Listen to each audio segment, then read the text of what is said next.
আসসালামু আলাইকুম everyone, this is Khadija. আশা করি সবাই ভালো আছেন। আমার কাজিন সেদিন সাথে আমাদেরকে ট্রিট দেয়। আমার ছোটো ভাই ওয়েট করতেছিল কাচ্চি ভাইয়ের নিচে, আর আমরা কিন্তু মিরপুরে কাচ্চি ভাইতে চলে যাই। আর এখানে আমি মেনু কার্ডটা দেখতেছিলাম, লাচ্চি আসছে আর কাচ্চি ভাইতে আমরা খুব মজা করতেছিলাম, ভিডিও করতেছিলাম। আমি আমার কাজিন গল্প করতেছিলাম, আড্ডা দিতেছিলাম।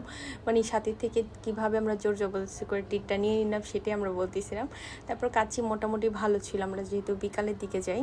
আর কাচ্চি যখন আমি বাসায় নিয়ে আসার জন্য পার্সেল নিই, তখন কাচ্চির পরিমাণ কোয়ান্টিটি অনেক কম ছিল। এই বিষয়টা আমার খুব খারাপ লাগে। মোটামুটি কাচ্চির টেস্ট ভালো ছিল। আমার ছোট বোন এখানে কিছু খাচ্ছিল আর আমি সেটা ধরে ফেলার পর বলতেছি, প্লিজ ক্ষমা করে দাও, মাফ করে দাও, প্লিজ প্লিজ। আমার ছোট কাজিন একদমই ক্যামেরার সামনে আসা পছন্দ করে না, তাই আমরা 3জন ভিডিও করতেছি। আমরা 4জন, যেখানে যাই সেখানে আমাদেরকে বলে আমরা 4 বোন। আমরা অনেক মজা করি, অনেক হাসাহাসি করি, কেউ বুঝতেই পারে না যে আমরা কাজিন।